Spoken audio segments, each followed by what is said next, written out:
When should you actually listen to these numbers and when should you listen to your gut?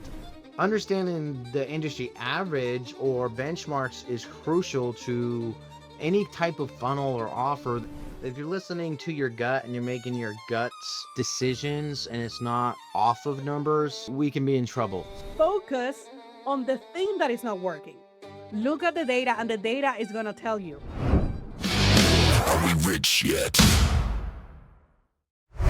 Welcome to Are We Rich Yet? I'm Colton Havens here with Rocio Arjave. And this show is for business owners who want funnels that convert, offers that make sense, and ads that actually produce results. And each episode, we break down one real strategy you can use to build your predictable revenue without wasting money and chasing the new shiny object of the week. That's right. And today's a banger.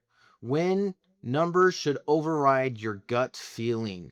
When should you actually listen to these numbers and when should you listen to your gut? We've made mistakes. I've made mistakes with this. The first thing we can think of is we had a webinar last year, right? That we were running traffic to. It was our first time doing a webinar and running ads to it. Actually, Um, 2 years ago. That two was a years. Oh, yeah. wow. Dang, dude, I'm getting old, bro. 2 years ago, we did this. This has been 2 years since this. Okay, it feels so fresh. That actually feels way closer than that.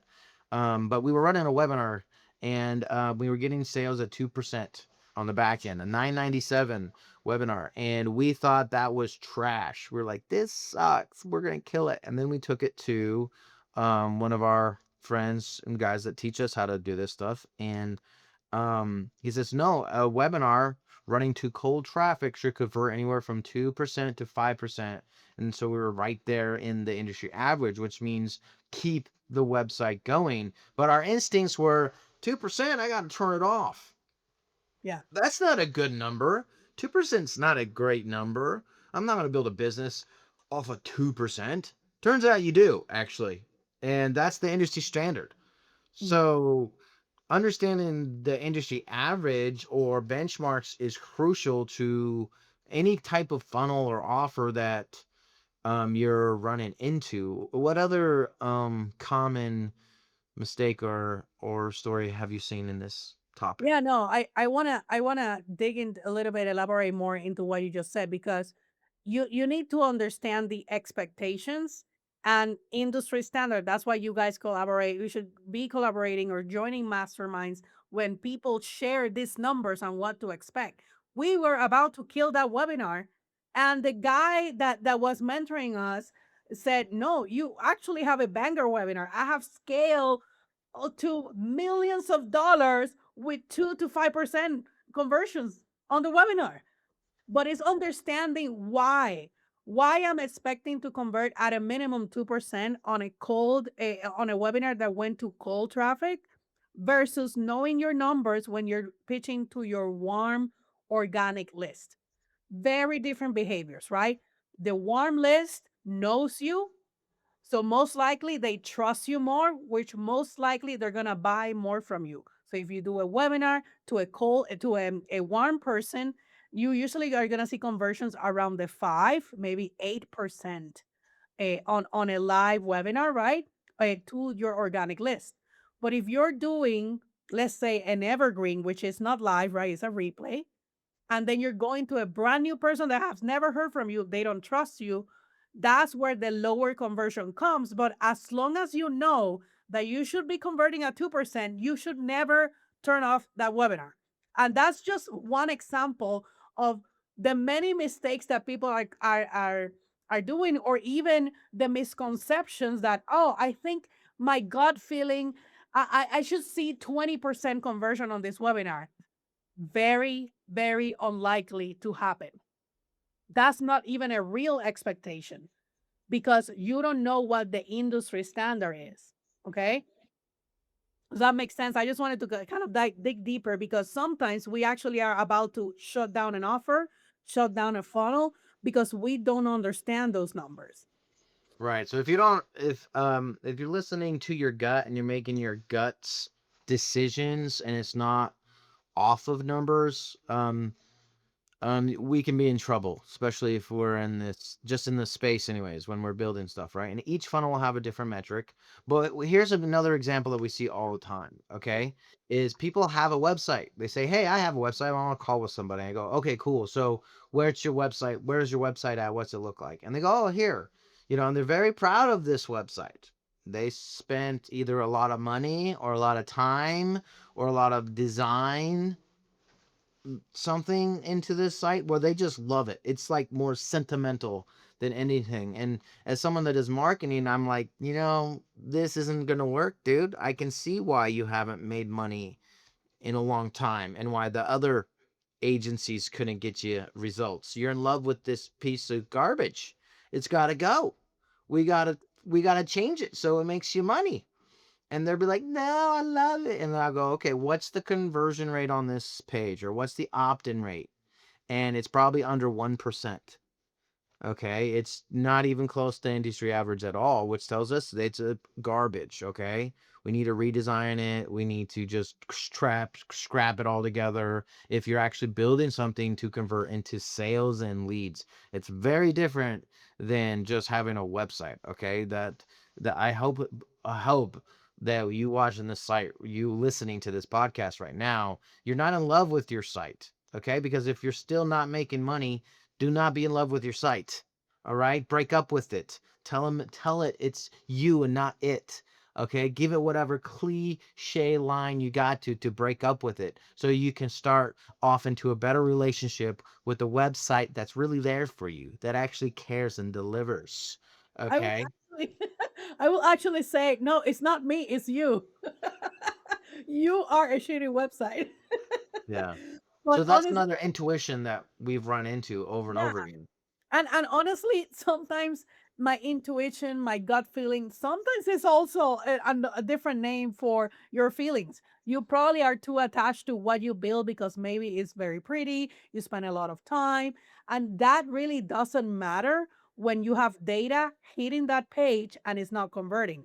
So to give you an example, we have seen we right now we're dealing with with a customer that has a website and their opt-in is less than 1%. So that person should be at a minimum 20%. So, but what happens when you actually have a website that you spend so much time into it? You think that the more time and the work and how pretty the page looks, the button that is like orange or whatever, that doesn't matter because if you know that if people are hitting that page, you need to be converting at 20%, the data is telling you this page is not working, you need to fix it. Now, let's talk about if you're actually in a funnel, right? Which again, a funnel is a series of sequential pages. If I'm this actually happened to us very recently. We have an offer and we should be seeing conversions, especially on this offer, we should be seeing at least opt-ins around the 10% because we're actually selling something here, right? And let's say that we're just at 1%. So I cannot say, oh, the entire offer funnel doesn't work, all my offers don't work or anything. If I have a roadblock on the very first page, right? So it's not like my gut feelings like, oh, I spent so much time on the copy and the images and the video and it's so pretty. No, the data is telling you you need to fix page one. And as soon as we fixed it, by the way, because this happened to us, we started seeing sales that very first day as soon as we implemented the new changes. So it was basically we were stopping all the traffic. We put a brick wall into this page and nobody was going through because it was not hitting the right customer, right? But now that you open the gates, now you look at the next set of data, which is probably if you're selling something on the page on page 2, now you need to know, okay, am I selling around 5%, around 10%? What should be my conversion for my offer? Again, that's going to depend on different factors, pricing, etc. But it's knowing exactly if the data is below what the industry standard is telling you, then you fix the next thing. If I have a roadblock on page 2, I don't even take a look at any of the other pages until I fix page 2. And then so on and so forth, right? After you fix the first thing, is the data again is going to show you what is the next bottleneck on your process.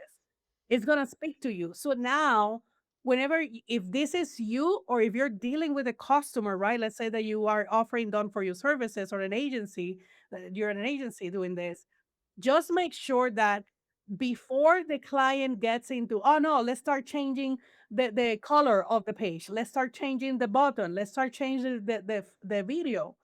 Maybe the page is actually converting at 20%. You should not touch that because they might screw up what is working. Now focus on the thing that is not working. Maybe it's not the first page, maybe it's the third page or something like that. So to remove the emotion and to remove right the gut feeling or the intuition or any of this stuff that comes in between whenever we're spending money on ads, especially, look at the data and the data is going to tell you, right? The first set of data is ads, right? If we're spending money on ads, are my metrics in the industry standard? Should I be getting this amount of clicks? So just to wrap it up, if the first data set that you need to look is, okay, let me see my traffic. Let's say, because we have learned on this podcast that predictable traffic comes from ads, right? So if I'm looking at my dashboard of my ads, are my metrics within standard?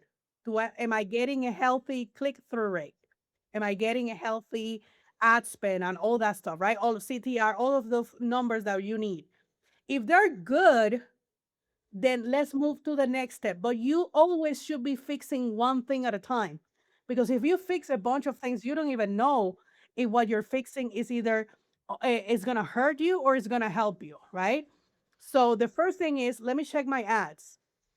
Ah, is my CTR below industry ad standard? So maybe it's not even the funnel. Maybe it's the ad creative that you need to fix. Maybe the ad itself is not good enough, right? It's not entertaining, or it's not actually bringing the right person. But now let's say that you actually have healthy numbers on your ad. The second thing that you need to look at is that landing page. That first page that they're landing on, am I getting good conversions? And again, this can be a free thing or a pay thing. That's going to depend on you. But let's say that is a free opt-in. I should be seeing 20% or higher of the opt-in. If I'm below 20%, the ads are good. So don't even bother managing or fixing any ads. Fix that first page. That's right now, the gate is closed and you need to open that up, right? Now, let's say that the ads are good, page one is good. Let's say that the second page is when you're actually selling something, right? If it is a $5 product, you should probably start getting something between the 20% buyers, right? If it is something higher, $200, $300, then the conversion is going to be lower, but still, knowing your industry standards, right, it's going to allow you to know, okay, is something wrong on the ads or on the funnel? And then in the funnel, what page is my roadblock? Because that happens over and over, that people are so in love with, let's say people are in love with their ads and they love the videos that they create, but if they're not performing, we cannot do anything. We need to fix the funnel. Instead of you focusing on, let's fix I think it's the funnel, I think it's the page, it doesn't look good, and that's why people are not buying. And when you see the data, is really the ad causing the problem, forget about spending money on this or time on this. Focus on the data. The data is actually speaking to you on what needs to be fixed. And I hope that I know that I have reiterated, but I just need to drive that point out because that is so important. And we see this over and over in our coaching, but also on the done for you clients that we have, that they don't understand. They feel that my videos are the best, or they feel that my website is so pretty and it should work, but the data is telling something else. And we want to remove you out of your own way, because sometimes emotions and the gut feeling gets in the way of you scaling your business. And that's why we wanted to do this episode. Yep, absolutely. Absolutely. Couldn't have said it better myself. I go into the ramble of this. I feel very passionate. You can see that I'm very passionate about this topic, because for me, data is sexy, and when data is gonna tell me exactly what I need to change. So I don't have to rely on my knowledge or my feelings or somebody else's opinion. I have data that is telling me what to fix and then what to leave alone. Yeah, most of the time it's your funnel, just so you know. 9 times out of 10 your ads are performing. It's mostly your website, your customer journey is just the problem. And I will put money on it 9 times out of 10. When you book a call with us, when you go to launchesandconversions.com and we take a look at your funnels or your offers or the marketing that you're doing, if it's working, we can show you how to scale it. If it's not working, we'll show you the roadblocks using the same exact formula that Rocio just went through in detail. Okay, so if this episode helped you to see your funnels or your offers more clearly, make sure that you are subscribed so you don't miss the next one. And now that you've listened all the way till the end, you can ask yourself the question: are we rich yet? I'll see you on the next one. And that's it for today. If this saved you time, money, or frustrations, make sure that you hit that subscribe button. And if you want our help dialing this for your business, just go to launchesandconversions.com, book a call with us, and either Colton and I will look at your stuff and help you get better results. That's where we're going to go deeper, okay? So see you on the next episode.